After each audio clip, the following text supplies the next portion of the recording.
সূরাতুন নিসার 137 নম্বর আয়াত আল্লাহ তাআলা বলছেন, এমন কিছু মানুষের আলোচনা যে মানুষগুলো ঈমান আনার পরে ঈমান হারায়া মরছে। তাদের ঈমান ছিল কিন্তু ঈমান নিয়ে মরতে পারেনি। ইন্নাল্লাযীনা আমানু, নিশ্চয় যারা ঈমান এনেছে, সুম্মা কাফারু, তারপর কাফের হয়ে গেছে, নাউযুবিল্লাহ। সুম্মা আমানু সুম্মা কাফারু, আবার ঈমান এনেছিল কিন্তু আবার কাফের হয়ে গেছে।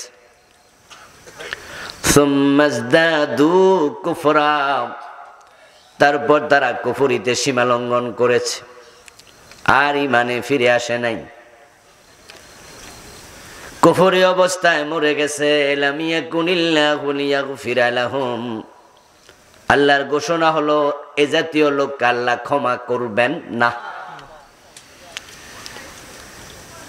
যাদের ঈমান ছিল কিন্তু ঈমান নিয়ে মরতে পারে নাই, আল্লাহর ঘোষণা হলো ঈমান ছাড়া মরলে ক্ষমা নাই।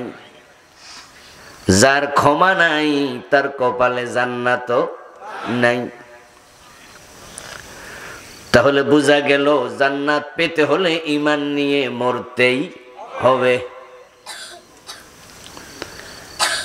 কিন্তু ব্যাপার হলো নবীদের ঈমান ব্যতীত কারো ঈমানের কোনো গ্যারান্টি নাই।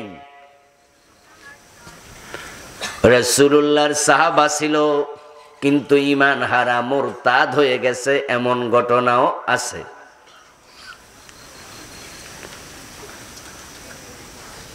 আল্লাহর নবীদেরকে আল্লাহ নিজে হেফাজত করে, এজন্য তারা হলো মাসুম, তারা নিরাপদ।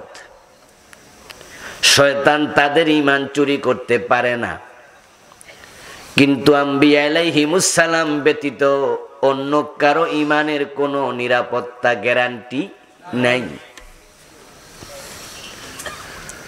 রাসূলুল্লাহ সাল্লাল্লাহু আলাইহি ওয়াসাল্লামের হাতে হাত রেখে কালেমা পড়েছিল ইবনু খাতাল, সাহাবী ছিল, হিজরত করে মদিনায় এসেছিল, মুহাজির। কিন্তু কিছুদিন পরে ঈমান হারা হইয়া মক্কায় পালাইয়া চলে গেছে। রাসূলুল্লাহর বিরুদ্ধে কবিতা লিখে মক্কার বাজারে বাজারে আবৃত্তি করে বেড়াতো, কুৎসা রটনা করত, রাসূলের বিরুদ্ধে কবিতা লিখত, কুফরিতে সীমা লঙ্ঘন করেছে। মক্কা বিজয় যখন হলো, প্রিয় নবী সবাইকে ক্ষমা করলেন, কিন্তু কিছু লোকের ব্যাপারে বললেন ক্ষমা নাই।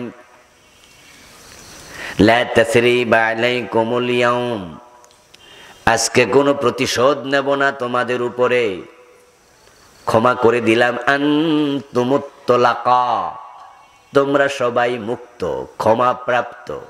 ইল্লা ফুলানান ওয়া ফুলানান ওয়া ফুলানা, তবে অমুক অমুক অমুকের ক্ষমা নাই। হাইসু ওয়াজাদতুমুহুম ফাকতুলুহুম, তাদেরকে যেখানে পাও সেখানে কতল করো। তাদের মাঝে ইবনু খাতালের নামটাও ছিল। সে হত্যার খবর শুনে ঘর থেকে বের হয়ে দৌড়াইয়া কাবার অঙ্গনে চলে গেল, কাবার গিলাফ ধরে বসে থাকলো। কারণ সে জানে কোরআনে আছে মান দাখালাহু কানা আমিনা, যে হারামের সীমায় প্রবেশ করে সে নিরাপদ।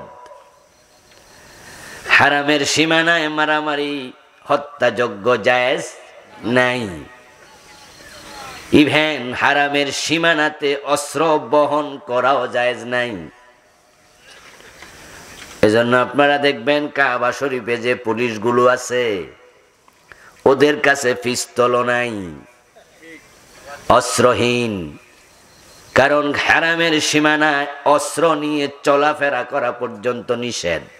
এটা বালাদুল আমিন, নিরাপদ শহর। সুবহানাল্লাহ।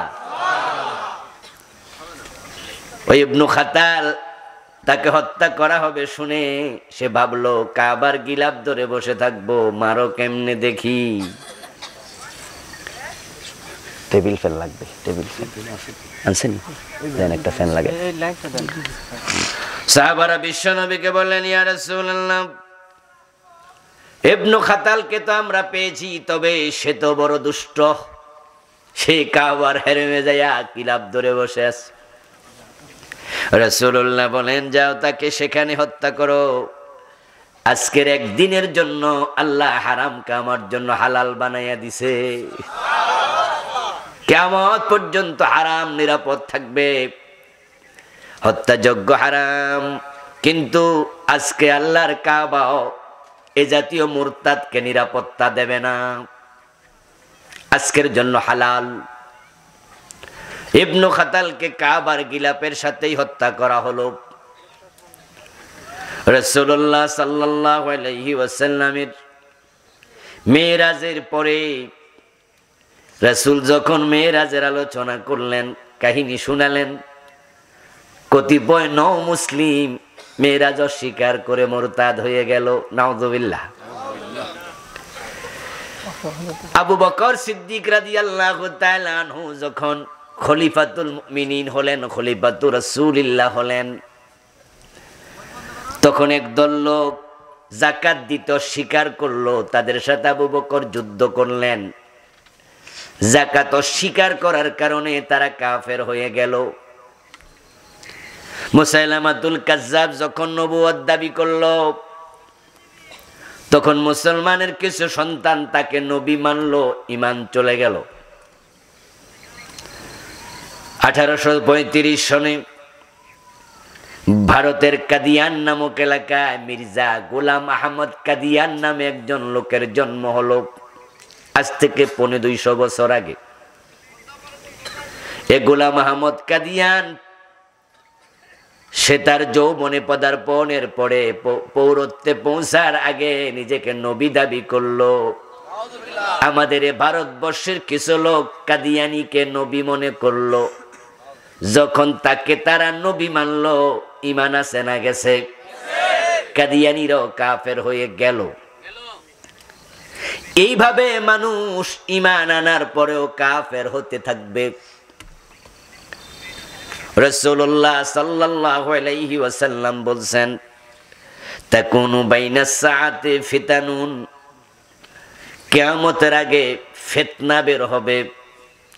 কাকিতাইল লাইলিল মুজলিম, সূর্য ডুবলে অন্ধকার যেভাবে চারদিক থেকে বের হয়। ইউসবিহু ফিহার রাজুলু মুমিনান ফায়ুমসি কাফিরান, ওই ফিতনার যোগে মানুষগুলো সকাল বেলায় মুমিন থাকবে, সন্ধ্যা বেলায় কাফের হয়ে যাবে। ওয়ায়ুমসি মুমিনান ফায়ুসবিহু কাফিরান, সন্ধ্যা বেলায় মুমিন থাকবে, সকাল বেলায় কাফের হবে। ইয়াজতামিউনা ফিল মাসাজিদ লাইসা ফীহিম মুমিনুন, অবস্থা এমন দাঁড়াবে মানুষ মসজিদে জামাতের সাথে নামাজ পড়বে, কিন্তু জামাতে একটারও ঈমান থাকবে না, সবগুলো হবে বেঈমান। তাদের ঈমান যে চলে গেছে এটা তারা বুঝবেও না, এমন একটা জামানা আসবে। মানুষ ঈমান হারাতে হারাতে ঈমানদার যখন শূন্যের কোঠায় চলে যাবে, এই পৃথিবীতে কোটি কোটি মানুষ থাকবে কিন্তু একজন মুমিনও আর থাকবে না। সেদিন আকাশ আর জমিনটাও থাকবে না, কিয়ামত হয়ে যাবে। এই কিয়ামতের আবহ পরিবেশটা একদিনে হবে না, ধীরে ধীরে ধীরে ধীরে হবে। সবগুলা মানুষ একদিনে বেঈমান হয়ে যাবে তা কিন্তু না, প্রতিদিন নতুন নতুন করে মানুষ বেঈমান হবে।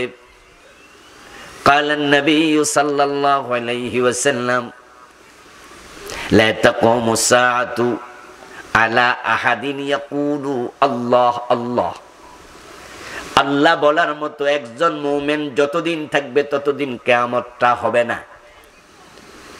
এই হাদিস দিয়ে বোঝা যায় যেদিন কিয়ামত হবে সেদিন একজন মুমিনও থাকবে না। এই পৃথিবীটা হঠাৎ করে মুমিন শূন্য হয়ে যাবে না, বরং মানুষগুলো কিয়ামতের আগে ফিতনায় পড়বে, এক একজন এক এক জায়গায় ঈমান হারাবে। ইমান হারাতে হারাতে অবস্থা এমন হবে, দেখা যাবে বাংলাদেশে কোটি কোটি মুসলমান আছে কিন্তু ইমানওয়ালা নাই। ইমান হারাতে হারাতে মানুষ বেঈমান হয়ে সমাজে টিকে থাকবে, অথচ তারা 5 ওয়াক্ত নামাজি। আমার প্রিয় ভাই, ইমান হলো একের মতো, আমল হলো ডান পাশে শূন্যের মতো। এক যদি না থাকে শূন্য যোগ দিয়া লাভটা কি? এই জন্য ইমান বাঁচাতে হবে সবার আগে। যত নবী যত রাসূল পৃথিবীতে এসেছেন, সব নবী রাসূল 1 নাম্বার দাওয়াত দিয়েছেন, সেটার নাম হলো ইমান। ইমান সবচেয়ে দামি জিনিস, এটাকে হেফাজত না করলে নামাজ রোজা 1 আনা দামও নাই। আপনারাই বলুন তো, যারা কাদিয়ানি তাদের কি মসজিদ নাই? দাড়ি টুপি নাই? এই রোজার মাসে তারা রোজা রাখবে না? 5 ওয়াক্ত নামাজ কি পড়ে না? কিন্তু আমরা ফতুয়া দেই তারা মুমিন না কাফের? কাফেরের জন্য জান্নাত আছে না হারাম? কাফের কি জান্নাতে 1 মিনিটও ঢুকতে পারবে? কাছে যাইতে পারবে? তাহলে কাদিয়ানীদের নামাজ রোজা হজ যাকাতের দাম আল্লাহর কাছে 1 পয়সাও নাই। ইমান বাঁচাবেন, ইমান বাঁচাবেন। ইমানের নিরাপত্তা নাই, কখন শয়তান কার ইমান কেড়ে নিয়ে যায় বলা যায় না, সতর্ক হবেন। বনি ইসরাইলের মাঝে একজন লোক ছিল, তার নাম ছিল বালাম ইবনে বাউরা। সে ছিল আল্লাহর বড় ওলি, তার অনেকগুলো কারামত ছিল। তার মাঝে একটা সেরা কারামত ছিল, দোয়া করতে দেরি কবুল হতে দেরি হতো না, যেটাকে আমরা বলি মুস্তাজাবুদ দাওয়াহ। আল্লাহ তার ব্যাপারে কোরআন মাজিদে আয়াত নাজিল করছেন, বুঝিয়েন ঘটনা। যার ব্যাপারে কোরআনের আয়াত নাজিল হলো সে বালাম ইবনে বাউরা, আল্লাহর কত বড় ওলি। ওয়াতলু আলাইহিম নাবাল্লাযী আতাইনাহু আয়াতিনা। ও নবী, আপনি আপনার উম্মতের কাছে ওই ব্যক্তির আলোচনা করুন, তেলাওয়াত করুন তার আলোচনা সংশ্লিষ্ট আয়াত। আতাইনাহু আয়াতিনা, যাকে আমি অনেকগুলো কারামত দিয়েছি। ফানসালাখা মিনহা, কিন্তু সে কারামতের উপর টিকে থাকতে পারে নাই। ফাতবাহু শায়তানু, শয়তান তার পিছনে লেগেছিল। ফাকানা মিনাল গাবিন, এক পর্যায়ে সে কাফের হয়ে মরেছে। দোয়া করতে দেরি কবুল হতে দেরি হতো না, এমন বড় ওলি ইমান হারা হয়ে মরছে। এই আয়াত দিয়ে বোঝা যায় নবী ছাড়া কারো ইমানের নিরাপত্তা গ্যারান্টি। ফাতবাহু শয়তান, শয়তান ওনার পিছনে লেগেছিল। এবার আপনাদের কাছে আমি বলি, যে শয়তান বালাম ইবনে বাউরার ইমানটা কাইরা নিছে, চুরি করে নিয়েছে, ওই শয়তানটা এখনো জীবিত আছে না নাই? থাকলে আফ্রিকার জঙ্গলে আছে, আমাদের কাছে দাঁড়ে নাই? আমাদের কাছে আছে। খুব জটিল বিষয়। এবার বলুন তো, শয়তানের বয়স আমাদের চেয়ে কম না বেশি? বুদ্ধি, অভিজ্ঞতা, এলেম কালাম, সে অনেক জানতো। সে ফেরেশতাদের পর্যন্ত মুআল্লিম ছিল। সে জানতো অনেক, কিন্তু মানতে রাজি হয় নাই। বুদ্ধি আছে, এলেম আছে, জ্ঞান আছে, অভিজ্ঞতা আছে, সব আছে। ওই ইবলিস তার বুদ্ধি নিয়া, অভিজ্ঞতা, প্রজ্ঞা, এলেম সবটা নিয়ে আমাদের উপরে হামলা করে। প্রিয় নবী বলছেন, শাইতানু জাসিমুন আলা কলবি বনি আদম, শয়তান বনি আদমের কলবের পাশে গাপটি মেরে বসে থাকে। কলবের পাশে কেন বসে? কারণ শয়তান জানে ঈমান থাকে কলবে। ইমাম আবু হানিফা রাহমাতুল্লাহি আলাইহি বলছেন, আল ঈমানু হুয়া তাসদীকু বিল জিনানি ফাকাত। ইমান হলো অন্তরের বিশ্বাসের নাম, এ কলব হলো অন্তর। ইমান কলবে থাকে, তাই শয়তান কলবের পাশে বসে থাকে, কখন কারে ফেসে পালাইয়া ইমান কেড়ে নে বলা যায় না। আর কেউ যদি ইমান হারায় তার মতো হতো বাগার কেউ নেই। ইমান ছিল, এখন ইমান নাই, এ ছিল শব্দের কোনো দাম নাই। তাই ইমান আনা যত জরুরি, ইমান নিয়ে মরার জরুরত আরো বেশি। কিয়ামত যত আগাবে ইমান হারা তত বাড়বে। কিন্তু বাংলাদেশের দিকে তাকাইলে হাদিসটা মিলে না। কারণ যখন 71-এ দেশ স্বাধীন হয় তখন মানুষ ছিল 7.5 কোটি। 50 লাখ বাদ দেন হিন্দু, বৌদ্ধ, খ্রিস্টান, ইহুদি, তাহলে মুসলমান ছিল 7 কোটি। এখন 2023 মানুষ আছে প্রায় 18 কোটি। 2 কোটি বাদ দেন অমুসলিম, তাহলে মুসলমান আছে কয় কোটি? 16 কোটি। ছিল 71-এ 7 কোটি, এখন হইছে 16 কোটি। আগামী 10 বছর পরে এটা কমবে না আরো বাড়বে। তো একজন মুসলমান থাকলেও তো কিয়ামত হবে না। বাংলাদেশে যেমনে বাড়তাছে কিয়ামতটা হইব কেমনে? অথচ বলুন তো কিয়ামত কি পিছাচ্ছে না আগাচ্ছে? তো কিয়ামত আগাইলে মুসলমান বাড়বো কইলোকে? রাসূল তো বলছেন সকালে মুমিন থাকবে, বিকালে কাফের হবে, ফিতনা চারদিক থেকে বের হবে। হাদিস তো মিথ্যা হতে পারে না। আসলে বন্ধু, ভোটার লিস্টিতে মুসলমান বেড়েছে, কাজীর গরুর মতো কেতাবে আছে, গোয়ালে নাই। 92% নাকি মুসলমান হয়ে গেছে। গত আদমশুমারিতে মুসলমানের সংখ্যা হলো 92%। আমি কই আরে 51% হইলে তো ইসলাম কায়েম হওয়ার কথা। 92% তো লাগে না। কিন্তু ইসলাম তো সমাজের কোথাও পাওয়া যায় না, বরং ইসলাম ওয়ালাদেরকে জেলখানায় পাওয়া যায়।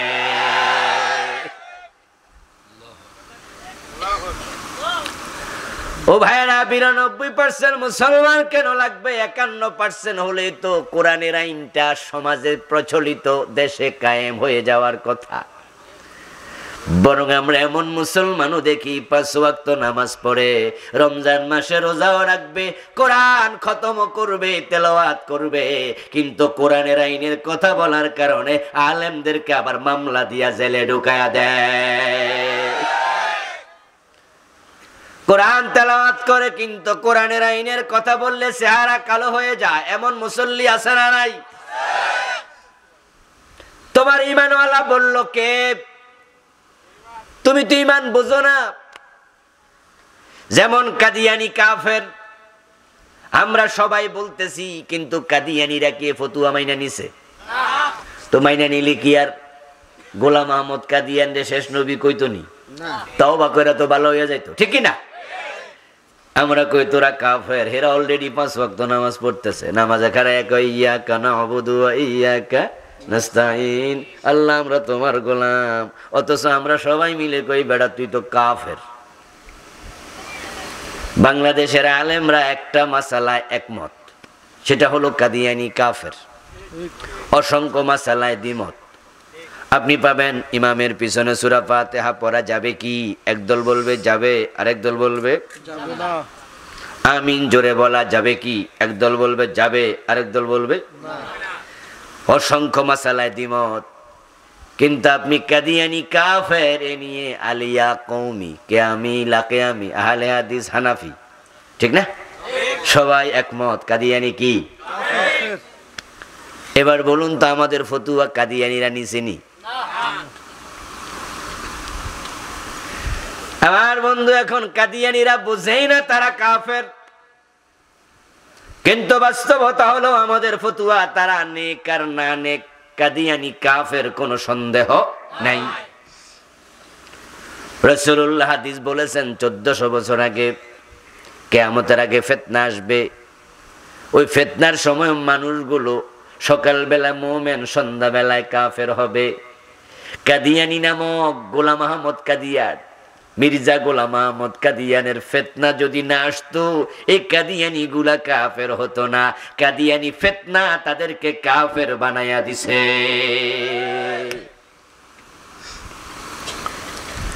প্রশ্ন হবে কাদিয়ানিরা কেন কাফের? উত্তর হলো তারা কোরআন মাজিদের 4টা অক্ষরের সাথে বিদ্রোহ করে। ওই 4টা অক্ষর অমান্য করেছে। খা আলিফ তা মিম, খাতামান নবিয়্যিন, খতমে নবুয়ত মানে না। এখন এই 4 অক্ষর না মানার কারণে তারা কাফের হয়ে গেছে। তাহলে ঈমান কেন যায়, কাফের মানুষ কেন হয়? তার উত্তর হলো 4 অক্ষর মানলো না। কিসের? কোরআনের। কেউ যদি 3 অক্ষর না মানে কাফের কোরআনের। কেউ 2 অক্ষর না মানলে, কেউ 1 অক্ষর না মানলে, তাহলে ঈমান কার আছে? যে বিসমিল্লাহর বা থেকে মিনাল জিন্নাতি ওয়ান নাসের সিন পর্যন্ত যত হরফ আছে সবগুলো একসাথে মেনে নিয়েছে। একটা অক্ষরের সাথে দ্বিমত করার সুযোগ নাই, করলে তুমি কাফের। কোরআনের মাঝে আছে নবী মুহাম্মদ শেষ নবী। মা কানা মুহাম্মাদুন আবা আহাদিম মির রিজালিকুম ওয়ালাকিন রাসূলুল্লাহি ওয়া খাতামান নাবিয়্যিন। রাসূল শেষ নবী। এখন এই খাতাম শব্দ মানলো না, কাদিয়ানির ঈমান শেষ হয়ে গেল।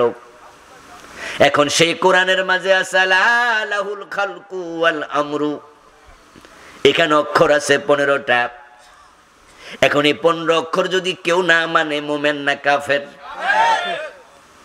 আলার মাঝে অক্ষর আছে 3টা, লাহুর মাঝে আছে 2টা, আল খালকুর মাঝে আছে 5টা, ওয়াল আমরুর মাঝে আছে আরো 5টা, মোট হলো 15টা। এই 15 অক্ষর মানে নাই দেশের লাখ লাখ নামাজি, কিন্তু তারা এই কাদিয়ানিরে কাফের ফতুয়া দেয়। তো কাদিয়ানি যদি জিগায় আমরা 4 অক্ষর মানি না, আমরা কাফের, তো তোরা 15 অক্ষর মানুষ না, তো 14 গোষ্ঠী কাফের। তুই তো আরো বড় কাফের, তুই কাফের স্কয়ার। 15টা অক্ষর এখানে আছে মানে না দেশের লাখ লাখ নামাজি, লাখ লাখ নামাজি। বাংলা অর্থ বলি তাহলে বুঝবেন, মানে যে না আলা লাহুল খালকু ওয়াল আমরু। বাংলা অর্থ হলো সাবধান, সৃষ্টি যার, আইন চলবে শুধুই তার। বলেছেন কে? আল্লাহ। জোরে বলুন না, বলেছেন কে? আল্লাহ। আর একটু জোরে বলুন তো, সৃষ্টি কার? আল্লাহ। আইন চলবে শুধু কার? আল্লাহ। এ বাংলাদেশে আল্লাহর আইন চলে না, ব্রিটিশ আইন চলে? আল্লাহর আইনের পক্ষে মানুষ বেশি থাকলে তো আল্লাহর আইন চলতো। আল্লাহর আইন চলে না, এটাই প্রমাণ ব্রিটিশ আইনের পক্ষে মানুষ বেশি। যারা ব্রিটিশ আইনের পক্ষে আছে আল্লাহর কসম তারা একটাও মুমিন না। আমার ফতুয়া নিল তারা কাফের, না নিল কাফের। ইনিল হুকমু ইল্লা লিল্লাহ। আল্লাহ ছাড়া কারো হুকুম চলবে না। ওমান লাম ইয়াহকুম বিমা আনজালাল্লাহু ফাউলাইকা হুমুল ফাসিকুন ফাউলাইকা হুমুজ জালিমুন ফাউলাইকা হুমুল কাফিরুন। ও প্রিয় ভাইরা, আল্লাহর আইন মানবা না, তুমি ফাসিক, তুমি জালেম, তুমি কাফের। এখন আল্লাহর আইন মানা তো দূরের কথা, আল্লাহর আইন তো মানে না। আমরা যারা মানতে বলি আমাদেরও সহ্য করে না, মৌলবাদী বলে গালি দিয়ে দেয়। বিভিন্ন মিটিংয়ে বলে না এই দেশে মৌলবাদ প্রতিষ্ঠিত করতে দেব না। তো মৌলবাদ বলে কাদেরকে বোঝায়?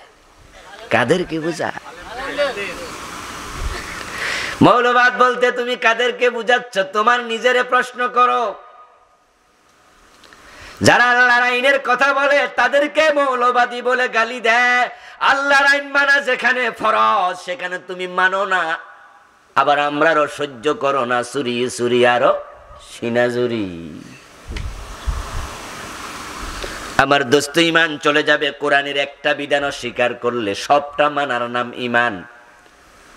ছোটকালে মক্তবে যখন পড়েছেন ঈমানের কিছু কালেমা মুখস্থ করছেন, আমানতু বিল্লাহি কামা হুয়া বিআসমাইহি ওয়া সিফাতিহি ওয়া কাবিলতু জামিআ আহকামিহি, পড়েন নাই, ওয়া আরকানিহি। এই যে আপনি ঈমান আনছেন, আপনি বলেছেন আমি আল্লাহর উপর ঈমান আনলাম, তিনি যেমন আছেন তার নাম এবং সিফাত সহ। এরপরে বললেন ওয়া কাবিলতু, আমি কবুল করলাম, জামিআ আহকামিহি, তার যত হুকুম আছে সব। আল্লাহর যত হুকুম আছে সব গ্রহণ করার পরে আপনি হইলেন মুমিন। এখন আল্লাহর সব হুকুমের মাঝে চোর ধরে হাত কাটো, এই হুকুমটা আছে না নাই? 50 বছর 52 বছর বাংলাদেশের বয়স, 71-এ স্বাধীন হলো, 2023 চলতেছে। এ 52 বছরে কয়জন চোরের হাত কাটছেন? তা আপনি না কইলেন সব হুকুম আমি গ্রহণ করছি। হলো কি? যাদের কথা কাজে মিল নাই তারা মুমিন না মুনাফিক? মুনাফিকরা কি মুমিন থাকে নাকি?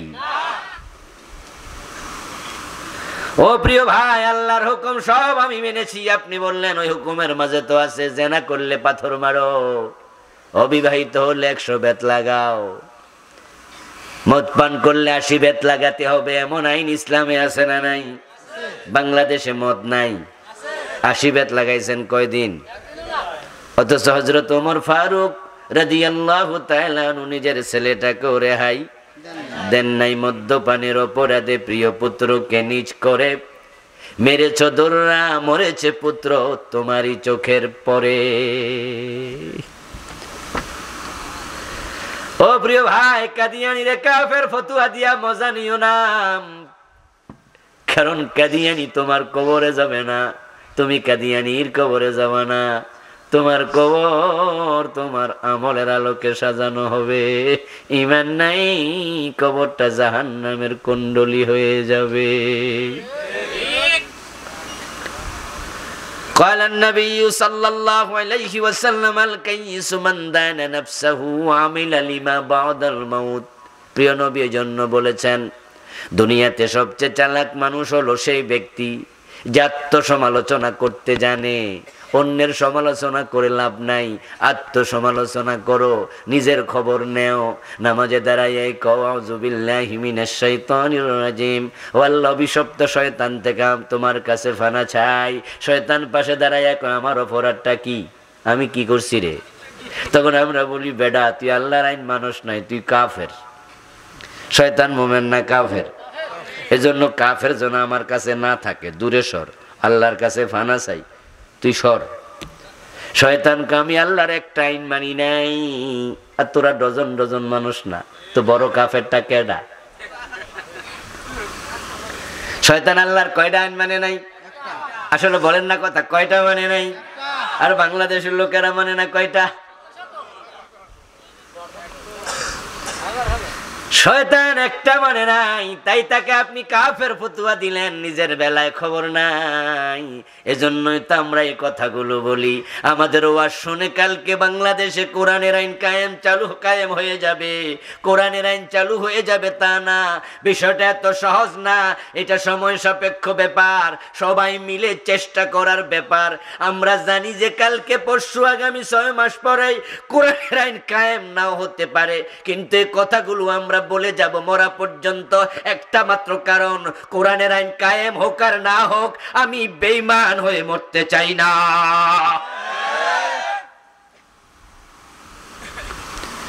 ঈমান নিয়ে মরতে চাইলে আপনাকে কোরআনে যা আছে সব মানতে হবে, তা একটা সাথে দ্বিমত করা যাবে না। এখন সকাল বেলায় মুমিন, সন্ধ্যা বেলায় কাফের হবে, তাহলে বোঝা যায় ঈমানটা চলে যাবে, ভেঙ্গে যাবে। আমরা ছোটকালে মক্তবে পড়েছি ওযু ভাঙ্গার কারণগুলো কি কি। তাই আমরা যদি ওযু করার পরে প্রস্রাব করি, আমরা আবার ওযু করে নামাজ পড়ি, ঠিক না? ওযু করার পরে পেট থেকে হাওয়া বের হয়, আমরা আবার ওযু করি, আমরা বুঝি ওযুটা ভেঙ্গে। নামাজে দাঁড়ানোর পরে যদি হাওয়া বের হয়, আমরা বুঝি ওযুও ভাঙছে, নামাজও ভাঙছে, তাই ওযু করে নতুন নামাজ পড়ি। নামাজ ভাঙ্গার কারণ আমরা শিখেছি, রোজা ভাঙ্গার কারণ আমরা শিখেছি, অজু ভাঙ্গার কারণ আমরা শিখেছি, কিন্তু ঈমান সকালে আছে বিকালে নাই। এই যে ঈমান ভেঙ্গে যায়, ঈমান ভাঙ্গার কারণ আমরা কয়জনে শিখেছি? কোন কোন কারণে ঈমান ভেঙে যায় আপনি নিজেরে প্রশ্ন করুন তো, আপনি নিজে জানেন কিনা? আমি তো মনে করি অনেকেই জানেন না। অথচ সবচেয়ে বেশি দরকার ওযু না ঈমান, রোজা না ঈমান, নামাজ না ঈমান। তো ঈমানটাই যদি ভাঙ্গা যায়, এ ভাঙ্গা ঈমান লইয়া কবরে যান উপায় নাই। যার ঈমান ভাঙবে সে তো আবার নতুন ঈমান আনবে। قال النبي صلى الله عليه وسلم جددوا إيمانكم بقول لا إله إلا الله।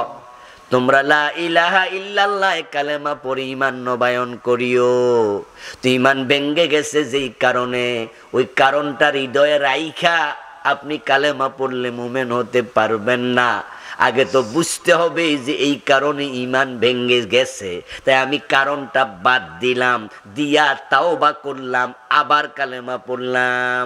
কাদিয়ানি লা ইলাহা ইল্লাল্লাহ, কানে হাত দিয়ে আজান দেয়া আশহাদু আল্লা ইলাহা ইল্লাল্লাহ, এই কালেমা পড়ে আজান দেওয়ার পরেও কাদিয়ানির মুয়াজ্জিন মুমিন না কাফের?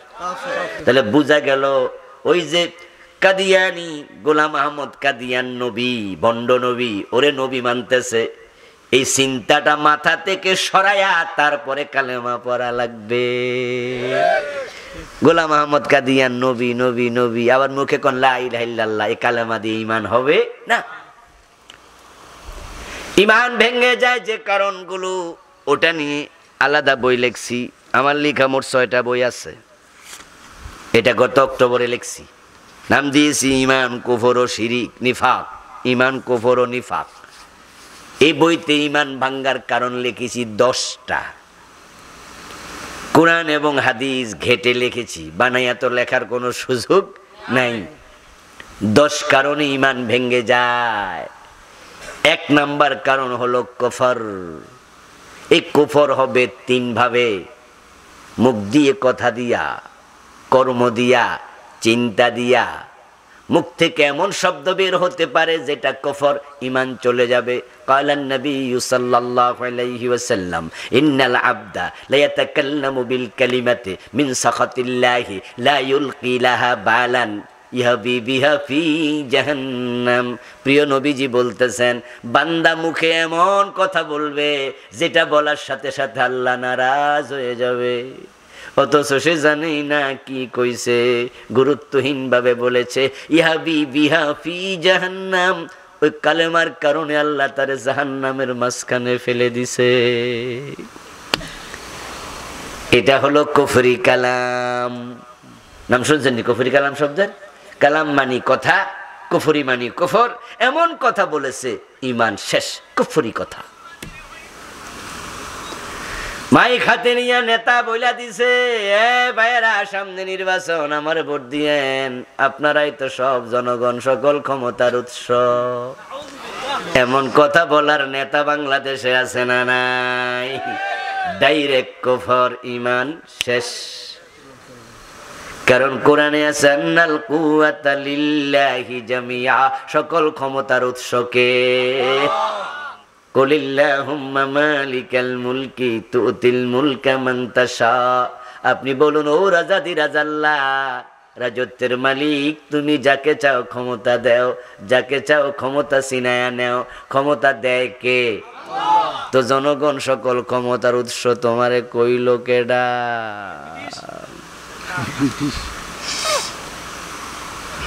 প্রিয় ভাই, নেতা নেতা মানুষ, নির্বাচন আসে, যা মনে চা তা কইছে, ঈমান তো চলে গেছে জানি না। হিন্দুদের দুর্গা পূজা যখন আসে, বাংলাদেশে নতুন করে লাখ লাখ মানুষ ঈমান হারা হয়ে বসে। কোন মুসলমান মূর্তির সামনে গিয়ে মাথা নত করেছে তা কিন্তু না। দুর্গা পূজা করে নাই, নমো নমো নমো, দুর্গার সামনে হাত এরকম করে না। ঈমান হারা হয় কেন? একটা স্লোগান শয়তান বানাইয়া দিছে, কিয়ামতের আগে ফিতনা আসবে অনেক, তার মাঝে নতুন ফিতনা হলো ওই শয়তানের শেখানো স্লোগান, যেটা বইয়ের সিলেবাসে পর্যন্ত ঢুকায় দিছে। ওই স্লোগানটা হলো ধর্ম যার যার উৎসব সবার। এমন একটা স্লোগান বাংলাদেশে আছে না নাই? এটা কুফর, কুফরি কালাম। হাজার হাজার নেতার ঈমান শেষ। সিলেবাসের বইতে পর্যন্ত প্রাইমারিতে ঢুকে দিছে স্লোগানটা, আস্তাগফিরুল্লাহ। কুফরি কালাম আজকে ঘরে ঘরে ঢুকে গেছে। আল্লাহর কোরআনে আল্লাহ স্লোগান শিখায়, লাকুম দীনুকুম ওয়ালিয়া দীন। এটা হলো আল্লাহর শিখানো স্লোগান। বাংলা অর্থ হলো তোমাদের ধর্ম তোমার, আমার ধর্ম আমার, দুইটা এক না আলাদা। লাকুম দীনুকুম, তোমাদের ধর্ম তোমাদের, ওয়ালিয়া দিন, আমার ধর্ম আমার, দুইটা এক না আলাদা। তাহলে স্লোগান তো হবে ধর্ম যার উৎসব তার। কথা বোঝেন নাই? এটা তো আলাদা। ধর্ম যার যার উৎসব তার তার। কিন্তু হিন্দুদের দুর্গা পূজা আসলে টেলিভিশনের মাঝে, পত্র পত্রিকার মাঝে, আমাদের নেতাদের মুখের মাঝে ওই স্লোগান পাওয়া যায়, ধর্ম যার যার উৎসব সবার। এই স্লোগানের কারণে বাংলাদেশে এখন মুসলমানের সন্তানেরা হিন্দুদের পূজায় এত বেশি যায়, এমন মন্দিরও পাওয়া যায় হিন্দুর চেয়ে মুসলমানের ছেলে মেয়ে বেশি।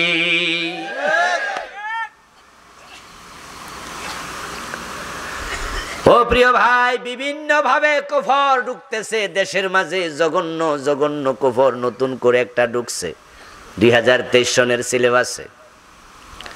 ওটার নাম হলো মানুষ নাকি বান্দর থেকে হইছে বিবর্তনবাদ। ডারউইন এই থিওরি কিন্তু গত সপ্তাহ দেয় নাই, গত মাসে দেয় নাই, দিয়েছে অনেক আগে, অনেক আগে, কিন্তু সিলেবাসে ঢুকছে এই বছর জানুয়ারিতে। কিয়ামতের আগে ফিতনা আসবে, এক ফিতনা ঈমান শেষ। এটা সিলেবাসে যদি থেকে যেত, আমাদের বাচ্চারা ক্লাস 6-এই কাফের হয়ে যেত। কিন্তু আমাদের প্রতিবাদের কারণে, আলেম ওলামাদের প্রতিবাদে, প্রধানমন্ত্রী, শিক্ষামন্ত্রী, স্বরাষ্ট্রমন্ত্রী তাদের সাথে আলেমরা দেখা করছে, বুঝাইছে এটা কফর, এ চিন্তা কফর, কুফরি চিন্তা, কুফরি ফিকির মাথায় ঢুকাইছে শয়তানে। কারণ কোরআনের মাঝে আল্লাহ পাক রব্বুল আলামিন বলছেন, আমি আদম থেকে মানুষ ছড়াইছি আর আদমকে মাটি থেকে বানাইছি, ঠিক কি না? প্রধানমন্ত্রী, স্বরাষ্ট্রমন্ত্রী বুঝেছে, তাই তারা বলছে আরে ঠিক তো। স্বরাষ্ট্রমন্ত্রী সরাসরি বলছেন, না মানুষ বান্দর থেকে হইছে, এটা তো আমিও বিশ্বাস করি না, ঢুকাই লোকেরা খুঁজতে হবে। পরবর্তী শিক্ষামন্ত্রীকে দিয়া ওই অধ্যায় আপাতত পড়া স্টপ রাখছে, বন্ধ, সার্কুলার জারি করছে। এটা স্কুলে পড়ানো যাবে না, মাদ্রাসায় পড়ানো যাবে না। ক্লাস 6-এর সমাজ বই 114, 15, 16 এই 3 পৃষ্ঠা বাড়ি গিয়ে দেখবেন। বান্দরের ছবি দিছে, প্রথমে একটা পুরা বান্দর, পরেরটা হালকা মানুষ, পরেরটা কিছু মানুষ, পরেরটা পুরা মানুষ, লাইনে লাইনে ছবি দিছে। 5 জন দ্বারা আছে। মিস্টার ডারউইন নাকি এটা গবেষণা করে দেখছে, মানুষের চেহারার সাথে বান্দরের চেহারার মিল আছে, তাই বেটা গবেষণা করছে। বান্দর গাছে গাছে লাফালাফি করতে করতে লেজ পড়ে গেছে, তারপরে কোনো একদিন হেসকাটান মেরা খারাইছে আর মানুষ হয়ে গেছে। আমি কই বেটা পাগল, মানুষের চেহারার সাথে তো হনুমানের চেহারার মিলও আছে, পাবদা মাছের সাথে বোয়াল মাছের মিল আছে, আসেনি? এজন্য কেউ যদি আমি গবেষণা করে দেখছি বোয়াল মাছ পাবদা মাছের পূর্বপুরুষ, আমি মনে করি এ গবেষণার আগে কি পরিমাণ গাঁজা খাইছে আল্লাহ জানে। হয়তো এটা ডেট ফেল ছিল, ঠিক না? ও বেটা পাগল, তুই কত বছর আগে তোর গবেষণা করে গেছস, মরে গেছস, জাগা। কত পাগল কত কিছু বলে, আমরা এগুলো দেখি না, এগুলোকে আমরা কেয়ার করি না। তাসলিমা নাসরিন বলে আল্লাহ নাই, এটা তার ব্যাপার। খ্রিস্টানরা বলে ঈসা নবী আল্লাহর ছেলে, এটা তাদের ব্যাপার। ঈসা আলাইহিস ওজাইরকে আল্লাহর ছেলে বলে ইহুদিরা, এটা তাদের ব্যাপার। আমার বন্ধুরা হিন্দুরা ভগবান বলে মূর্তিকে, এটা তাদের ব্যাপার। ঠিক ডারউইন বলেছে মানুষ বাঁদর ছিল, এটা তার ব্যাপার। কিন্তু এটা মুসলমানের সিলেবাসে ঢুকাইলা কেন? মুসলমান কখনো নাস্তিকদের থিওরি বিশ্বাস করবে না।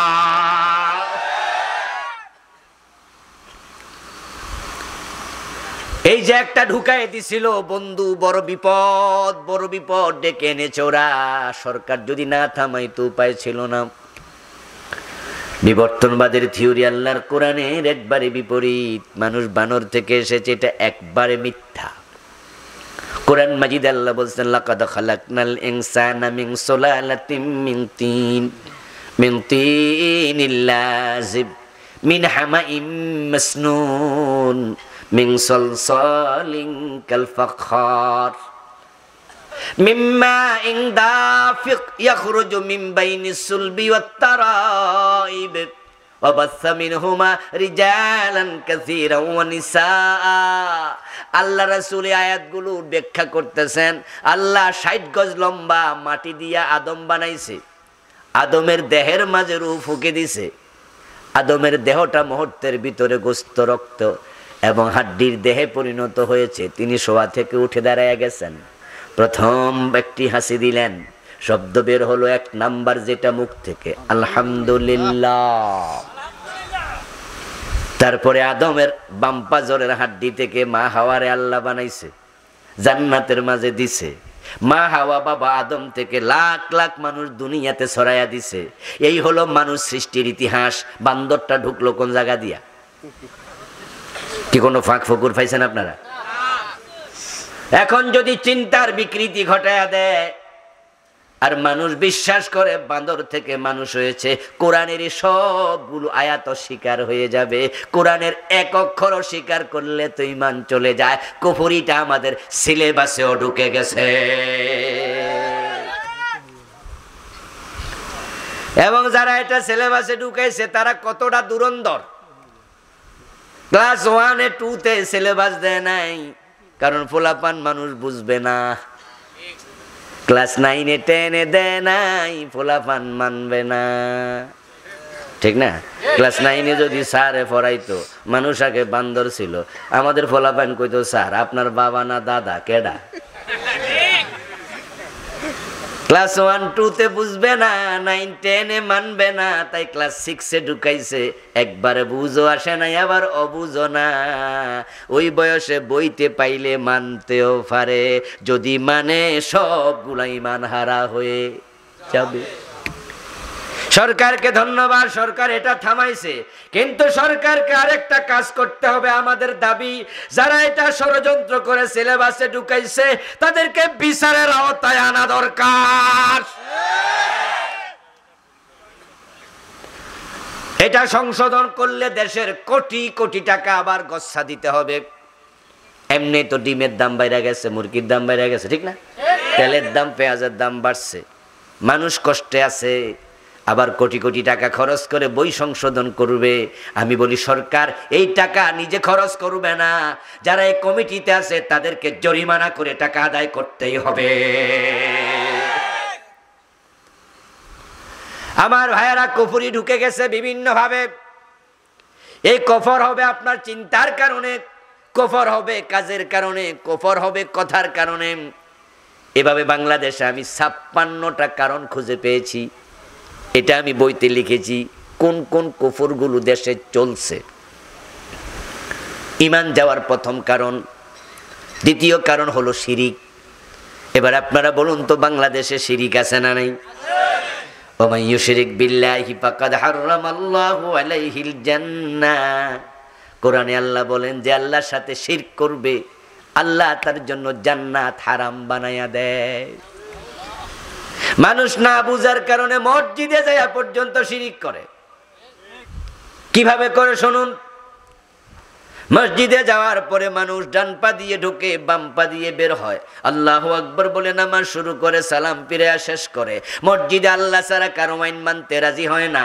ইমাম যদি ভুলে মাগরিবের ফরজ 2 রাকাত পরে সালাম ফিরায়, মুসল্লি সালাম ফিরাবে নাকি লোকমা দেবে? ইমাম যদি বাবা হয় তাও দিবে, পীর সাহেব বলে তাও। কারণ 3 রাকাত মাগরিবের ফরজ আইন বানাইছে কে? এখন লোকেরা সব মুত্তাকি, আল্লাহ ছাড়া কারো আইন মানে না, ভুল করলে বাবারেও ছাড়ে না। ইমাম সাহেব, হুজুর, খতিব সাহেব বলছে জুমার দিন আল্লাহ ছাড়া কারো আইন চলবে না, মসজিদ সভাপতির আইনে চলে না। লোকজন কয় জি। সেক্রেটারির কথায় মসজিদ চলবে না, লোকজন কয় জি। ইমাম সাহেব, আমার কথা মসজিদ চলবে না, আল্লাহর কথায় চলবে, আমি ভুল করলে আমারে লোকমা দেবেন, সার দেয়া যাবে না। মুসল্লি কয় জি। এতদিনে একটা শক্ত হুজুর কিছুক্ষণ পরে ইমাম বলছে যে আল্লাহর আইনে মসজিদ চলবে, ওই আল্লাহর আইনে সংসদ ভবনও চলতেই হবে, গণভবন বঙ্গভবনও চলবে, আদালত হাইকোর্ট সুপ্রিম কোর্ট চলবে। এবার মুসল্লি দুই ভাগে ভাগ, এক ভাগ আপনাদের মতো কইছে জি, আর এক ভাগ যারা একটু নেতা গোছের মুসল্লি মাথাটা নিচের দিকে নয়া কয় হুজুর তো রাজনীতি করতেছে।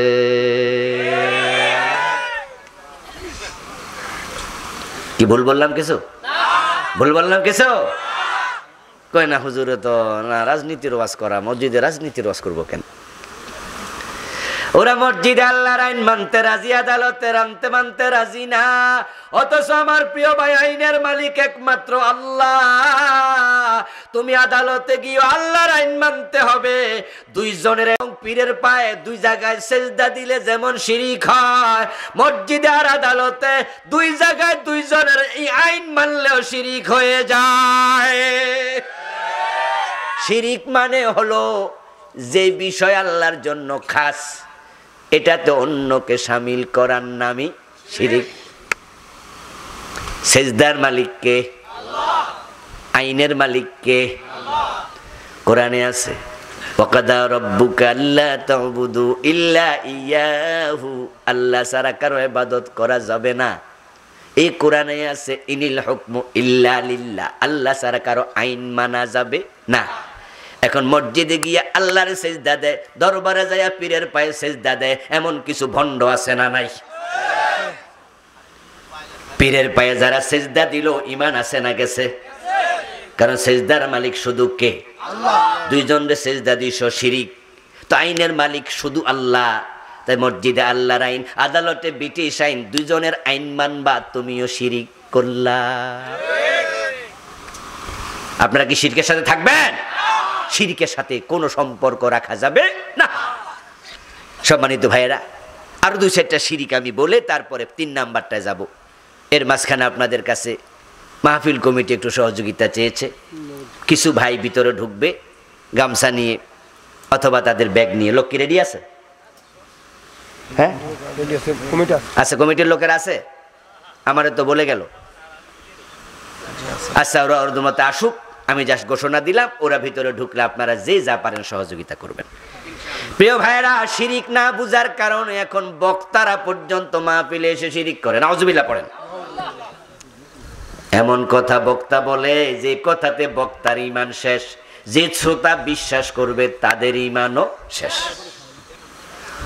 কয়দিন আগে আমি শুনলাম ইউটিউবের মাঝে এক বক্তা বলতেছে আল্লাহর দন রাসূলকে দিয়া আল্লাহ গেছে গায়ে বইয়া, রাসূলের দন খাজা লইয়া শুয়ে আছে আজমিরে, কেউ ফিরে না খালি হাতে খাজা বাবার দরবারে। আস্তাগফিরুল্লাহ।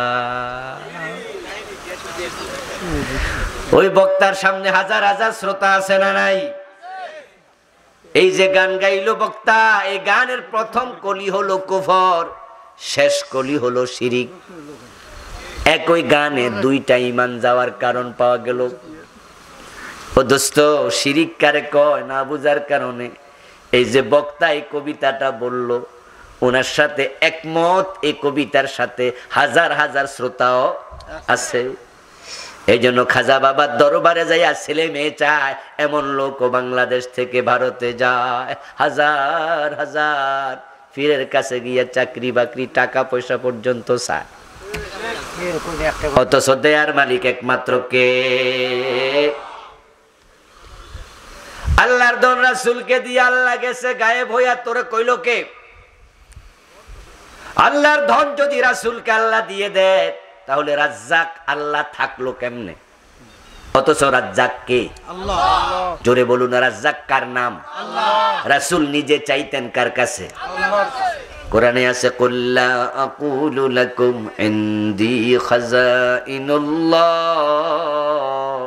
ও নবী, আপনি বলে দিন, ও উম্মত শোনো, আমি দাবি করি না আমার কাছে আল্লাহর ভান্ডার আছে, বরং আমি নিজে নবী চাই আল্লাহর কাছে। তোমরাও চাইবা কার কাছে? আল্লাহর ধন আল্লাহ রাসূলকে দিয়ে দিছে, হে বেটা বলতেছে। কোরআনের একবারে উল্টা, কুফর। এরপরে আরো ঝামেলা হলো, এটা এখন রাসূলের কাছেও তো নাই, রাসূলেরটা আবার খাজা বাবা নিছে গা। কিনা খালি কারণ আল্লাহ খালি, রাসূলও কি মাঝখান দিয়া। আল্লাহর দন রাসূলকে দিয়ে আল্লাহ গেছে গায়ে বইয়া, রাসূলের দন খাজা লইয়া, তাহলে আল্লাহর কাছেও নাই খাজা, রাসূলের কাছেও। তারপরে এবার বলতেছে কেউ ফিরে না খালি হাতে খাজা বাবার দরবারে। এখন পাবলিক খাজা বাবার কাছে গিয়ে ছেলে মেয়ে চাচ্ছে, অথচ কোরআনের বক্তব্য ইয়াহাবু লিমান ইয়াশাউ ইনাসা ওয়া ইয়াহাবু লিমান ইয়াশাউ যুকুরা আও ইউযাব্বিযুহুম যুকরানাও ওয়া ইনাসা ওয়া ইয়াজআলু মান ইয়াশাউ আকিমা। তিনি যাকে চান ছেলে দেন, তিনি যাকে চান মেয়ে দেন, তিনি যাকে চান ছেলেও দেন মেয়েও দেন, আর তিনি যাকে চান একটাও দেন না। আওয়াজ করে বলুন তো এই তিনি কে? তাই সন্তান যাদের হয় না, সন্তান চাইবেন কার কাছে? খাজা মাইনুদ্দিন চিশতি রহমাতুল্লাহ আলাইহির সাথে আমাদের কোনো বিরোধিতা নাই। উনাকে আমরা আলেম মনে করি, শ্রদ্ধা করি, মুজাহিদ ছিলেন, শিরকের বিরুদ্ধে জিহাদ করতে আরব থেকে ভারতে এসেছে। উনি মরে গেছে, কবরে আছে। যদি উনি মুমিন, ঈমান ভালো, ঈমান নিয়ে তিনি মারা যান, ভালো মানুষ হন, তাহলে কবরে উনি ঘুমাচ্ছে। হাদিসে পাওয়া যায় মুমিনকে জান্নাতের বিছানায় কাপড় পরাইয়া বলবে নাম, কেন উম্মাতিল আরুস, দুলার মতো ঘুমায়া যাও। উনি ঘুমায়া আছে। এখন তোমরা উনার কাছে চাইতে যাও, উনি তোমার বাংলা কথা বোঝে নাকি? উনি তো আরব দেশের মানুষ। তারপরে ঘুমাইয়া আছে, ঘুমের বেটা শোনে নাকি? তারপরে প্রশ্ন হলো দেবে কেমনে?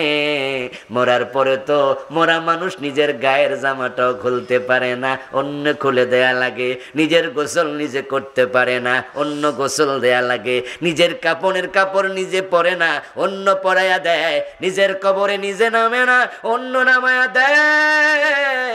গায়ের মাঝে মশা মাসি বসলে তাড়াতে পারে না। মরার পরে কোনো ক্ষমতা নাই। তোমার সন্তান দেবে কোত্থেকে?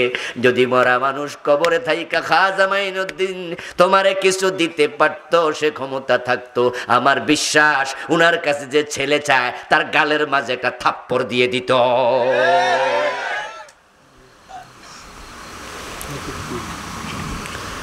ও প্রিয় ভাইরা, আজকে শিরক ঢুকে গেছে বাংলাদেশে বিভিন্ন ভাবে, গ্রামে গঞ্জে পর্যন্ত আজকে শিরক এসে গেছে। আমার বন্ধু ছেলে মালয়েশিয়া যাবে, মা ছেলেকে পরামর্শ দেয় একটু ঢাকা থেকে ঘুরায়। কেন, কি হয়েছে মা? বসুন্ধরা শপিং মলে বাবা লিটন দেয়ান বসে আছে। শুনেছি উনি অতীত ভবিষ্যৎ ভূতপূর্ব সব জানে। এজন্য একটু জিজ্ঞাসা করে ভিসাটা লাগবে কিনা, কারণ যদি টাকা জমা দেয় ভিসা না লাগে টাকা ফিরে পাওয়া কঠিন। তাই হাতের রেখা দেখবো, আঙ্গুলের মাথায় ধরবো, তারপরে কইব ভিসা লাগবে কিনা। অথচ 1 মিনিট পরে কি হবে আল্লাহ ছাড়া কেউ জানে না। ভবিষ্যতের এলেম একমাত্র কার? আওয়াজ দিয়ে বলুন না গায়েবের মালিক কে? অথচ ঠাকুরের কাছে মুসলমান হাত দেখায়, বান্দরের কাছে যায়, টিয়া ফাকির কাছে যায়। আস্তাগফিরুল্লাহ, আস্তাগফিরুল্লাহ। কুল লা ইয়ালামু মান ফিস সামাওয়াতি ওয়াল আরদিল গায়বা ইল্লাল্লাহ। ও নবী, আপনি বলে দিন আকাশ এবং জমিনে আল্লাহ ছাড়া কেউ গায়েব জানে না। ও বেটা বলতেছে বসুন্ধরা শপিং মলে বইয়া যে হ্যাঁ তোমার সামনের মাসে বিপদ আছে, আমারে টাকা দেও, পয়সা দেও, ফাড়া কাটটা দিমু, বিপদ কাটটা দিমু, তাবিজ দিমু, আংটি দিমু, ভালো হয়ে যাইবা। ছাত্র জীবনে কুমিল্লা টাউন হল মাঠে সাইদি সাহেব হুজুর ওয়াজ করছে, যদি কোনো ঠাকুর আইসা আঙ্গুল দেখে বলে সামনের মাসে বিপদ আছে, টাকা দেও, ফাড়া কাটটা দিমু, টাকা না দিয়া কিল মারবা, থাপ্পড় দিবা, রেগে গেলে বলবা নিজের বিপদ নিজে টের পান নাই। আমারটা আপনি কাইটা দিবেন আর আমার থাপ্পড় খাওয়ার বিপদ কাইটা আসলেন না কেন? আসলে এগুলো সব ভণ্ডামি, ভবিষ্যতের খবর আল্লাহ ছাড়া কেউ জানে এমন আকীদা থাকলে শিরিক হবে। এজন্য কোন ঠাকুর গণককে বিশ্বাস করা যাবে না। এরকম শিরক বাংলাদেশে অভাব নাই। এ নিয়ে আমি বই লিখেছি অনেক আগে, আরো 29টা লিখছি শিরিক এ বইতে। আজকে তো সবগুলো বলা যাবে না, রাত গভীর হয়ে গেছে, আবহাওয়াও ভালো না। 29টা লিখছি, 3-4টা বললাম। তিন নাম্বার কারণ নেফাক। যদি কারো কলবের মাঝে নেফাক থাকে, তুমি কোটিবার কালেমা পড়লো মুমিন হতে পারবা না। আব্দুল্লাহ ইবনে উবাই কালেমা পড়েছে স্বয়ং বিশ্ব নবীর হাতে, কিন্তু জাহান্নামে থাকবে ফেরাউন নমরুদেরও নিচে। ইন্নাল মুনাফিকিনা ফিদ দারকিল আসফালি মিনান নার। কলবের মাঝে রোগ ঝামেলা জিনিস খুবই ঝামেলা। রাসূল নিজে আল্লাহর কাছে বলতেন, আল্লাহুম্মা তাহির কলবি মিনান নিফাক ওয়াল আমাল মিনার রিয়া ওয়াল আইন বিল মিনাল খিয়ানা। ও আল্লাহ, আমার কলবকে নেফাক থেকে বাঁচাও। ফি কুলুবিহিম মারাদুন ফাযাদাহুমুল্লাহু মারাদা। তাদের কলবের মাঝে রোগ ঢুকে গেছে, রোগ আরো দিন দিন আল্লাহ বাড়ায়া দেয়। এখন কার কলবে নেফাক আছে, কার কলবে নাই, জানবেন কেমনে?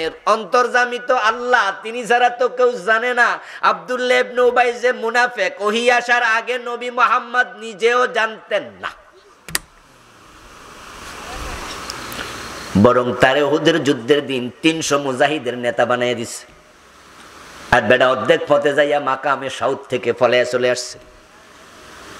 আসার পরে আল্লাহ আবার রাসূলকে বলছে, ইদা রাআইতাহুম তুজিবুকা আজসামুহুম ইয়াকুলু তাসমাউ লিকাউলিহিম। ও নবী, আপনি চেহারা দেখা, দাড়ি টুপি দেখা মনে করছেন আল্লাহর ওলি, অথচ কলবে ঈমান।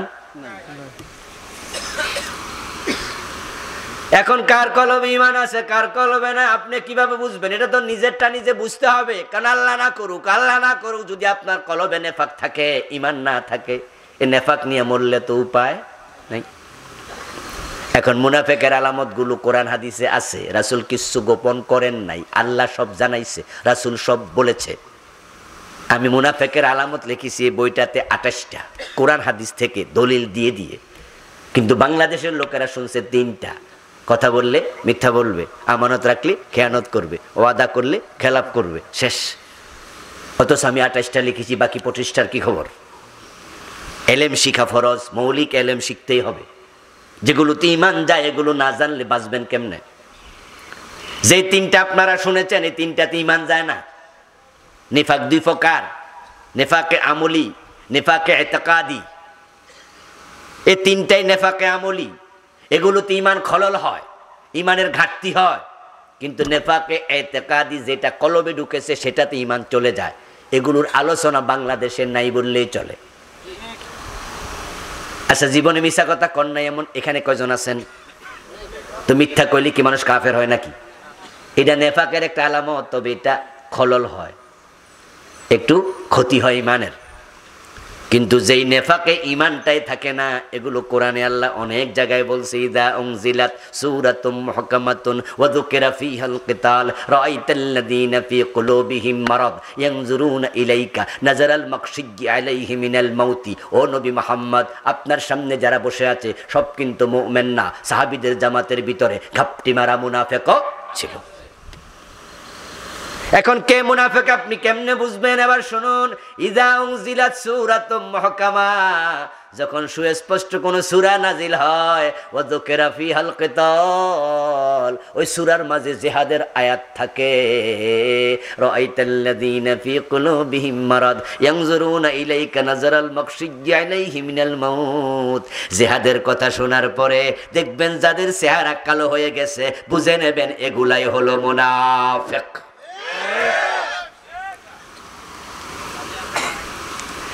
জিহাদের কথা শুনলে জঙ্গিবাদের গন্ধ খোঁজে, এমন মুনাফিক বাংলাদেশে আছে না নাই? জিহাদের কথা বললে, জিহাদের বই পাইলে জেলে দেয়, মামলা দেয়, এমন আছে কিনা? জিহাদ এবং জঙ্গিবাদকে তারা একাকার করে ফেলছে। আরে ভাই, জিহাদের ওয়াজ শুনলে কিছু মুসল্লিও চেহারা কালো করে লায়, কিছু পীর সাহেবের মুরিদ চেহারা কালো করে লায়। কই এসব দরকার নাই, এগুলো কোন কেন? আস্তাগফিরুল্লাহল আযীম। অথচ নামাজ, রোজা, হজ, যাকাতের মতো জিহাদ একটা ফরজ ইবাদত। জিহাদের সাথে জঙ্গিবাদের কোনো সম্পর্ক নাই।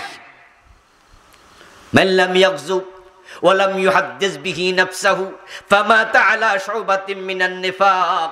হাদিস হলো, যে ব্যক্তি জিহাদ করে নাই, জিহাদের চিন্তা অন্তরে লালন করে না, ওই লোক মুনাফিকের একটি শাখার উপরে মরবে। রাসূলুল্লাহ সাল্লাল্লাহু আলাইহি সাল্লাম নিজে ছিলেন 27টি যুদ্ধে সেনাপতি। রাসূল জীবনে হজ করেছেন একবার, জিহাদ করেছেন 27 যুদ্ধে 27 বার। কোরআনে নামাজের আয়াত আছে 82টার বেশি, হজের আয়াত আছে 3-4টা, রোজার আয়াত আছে 3-4টা, আর জিহাদের আয়াত আছে ডাইরেক্ট ইনডিরেক্ট 500। আর ওই জিহাদের কথা শুনলে আপনার মজা লাগবে না? তাহলে বুঝতে হবে অন্তরে মুনাফিকি ঢুকে গেছে, এটা নেফাক ইতিকাদি। আবার জিহাদ বলতে আমরা বাংলা ভাইয়ের মতো মানুষ মেরে গাছে ঝুলানো কো বুঝি না। জিহাদ বলতে শায়খ আব্দুর রহমানের মতো 500 জায়গায় বোম ফুটানো বুঝি না। জিহাদ মানে সিনেমা হলে বোমা মারো, নিরীহ মানুষ হত্যা করো, তা কিন্তু না। জিহাদ মানে আদালতে বোমা মেরে মানুষ হাকিম হত্যা করা না। জিহাদ মানে আক্রমণ করা না। জিহাদ মানে হলো অন্যায় যেখানে প্রতিবাদ, অন্যায় করব না, অন্যায় সহ্য করা হবে না।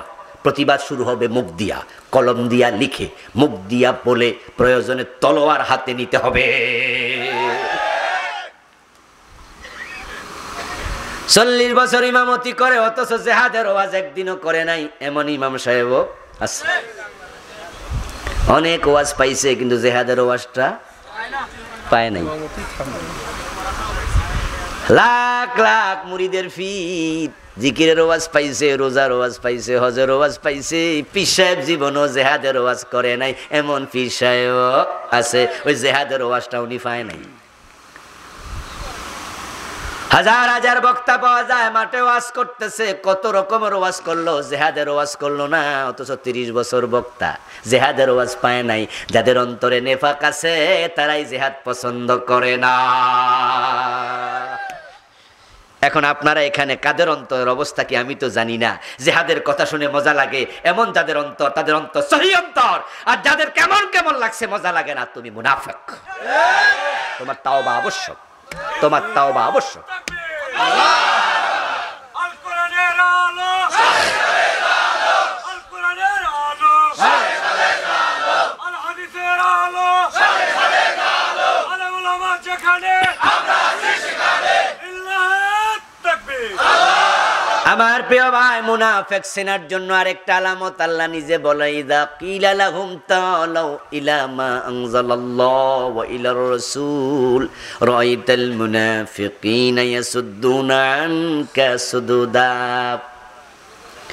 ও প্রিয় নবী, যখন তাদেরকে বলা হবে আসো ইলা মা আনজালাল্লাহু, আল্লাহ যা নাজিল করেছেন তার দিকে, ওয়াইলার রাসূল, রাসূলের হাদিসের দিকে।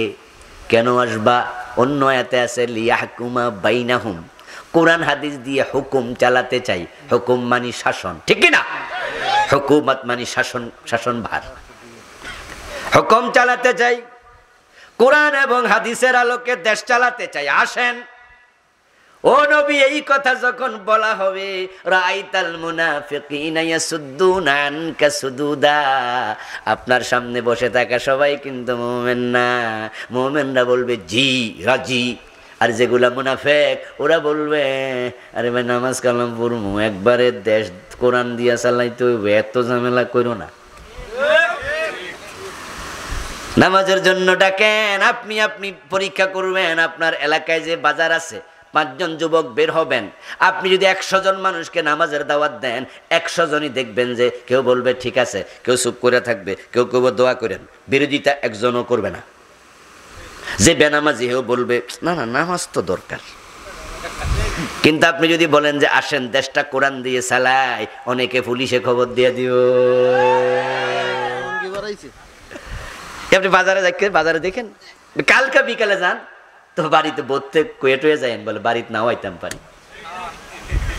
যেই মাত্র 5 জন যুবক বের হবেন, চা দোকানে ঢুকবেন। ও চা দোকানে আছেন যারা, ভাই আসুন না আমরা কোরআন দিয়ে একটু দেশ চালাই, আমাদের সাথে। ভাই খবর দে, তাড়াতাড়ি খবর দে, জঙ্গি পাইয়া গেছি।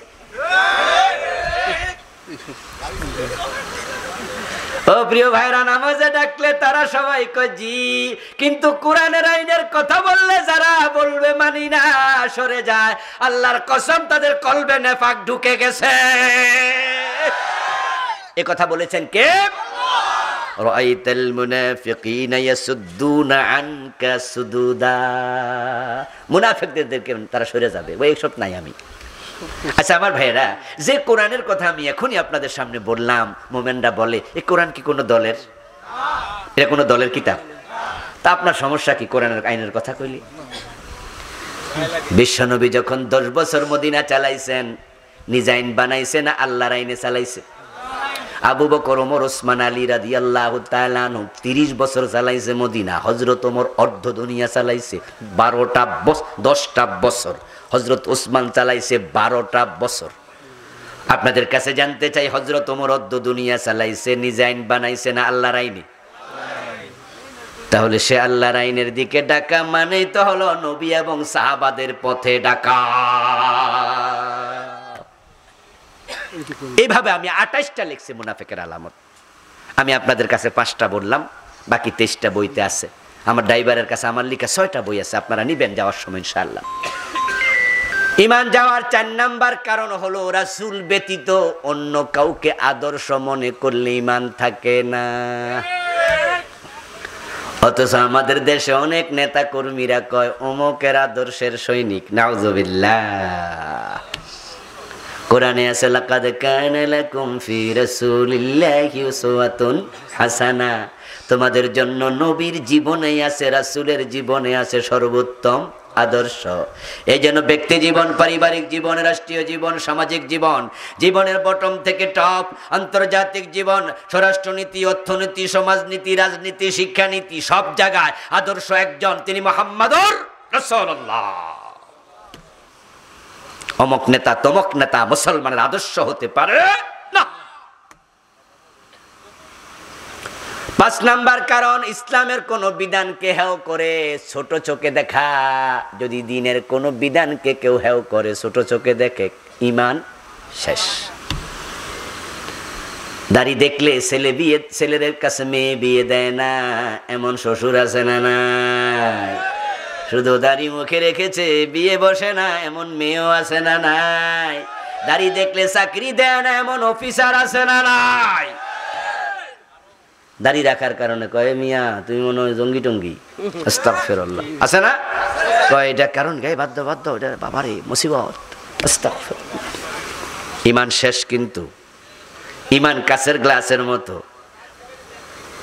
বানাইতে লাগে 2, 4, 5 দিন, 10 দিন, 1 মাস, 2 মাস। বালি সংগ্রহ করো, ফ্যাক্টরিতে পাঠাও, তারপরে প্রসেসিং করতে করতে কাচের গ্লাস হবে। বানাইতে লাগলো অনেক দিন, ভাঙতে লাগে কতক্ষণ? 1 সেকেন্ড। ঈমান এরকম একটা আত্মান বানা, একটা উল্টা পাল্টা কথা বলবা, ঈমান শেষ। অনেক যুবক মুখে দাড়ি রাখে না। জিজ্ঞাসা করি কিরে ভাই, হুজুর রাখতাম, বিয়াটা কইরা লই। কেন, কি হয়েছে? কত মাইয়া আছে দাড়ি দেখলে বিয়ে বসতে রাজি হয় না। আমি বলি যুবক দাড়ি রেখে দাও ভাই, আমার দাড়ি রেখে দাও। ও কলিজার টুকরা যুবক, তোমার দাড়ি খারাপ মেয়ে থেকে তোমারে বাঁচাইয়া রাখবে। যে মেয়ে দাড়ি দেখে বিয়ে বসে না, ওই মেয়ে তো মুসলমান, বিয়ে করা জায়েজই হয় না। হেরে বিয়ে করতে যাও কেন? যে মেয়ে রাসূলের সুন্নাহ দাড়ি পছন্দ করে না, ওই মেয়ের পেট থেকে হাসান হুসাইন জন্ম নেবে না, ইমাম আবু হানিফা, ইমাম বুখারীরা জন্ম নেবে না। এই জাতীয় মেয়ের পেটে ডিপ জ্বলইব, ঠিক না? এগুলার পেট থেকে হইব সাকিব্বা,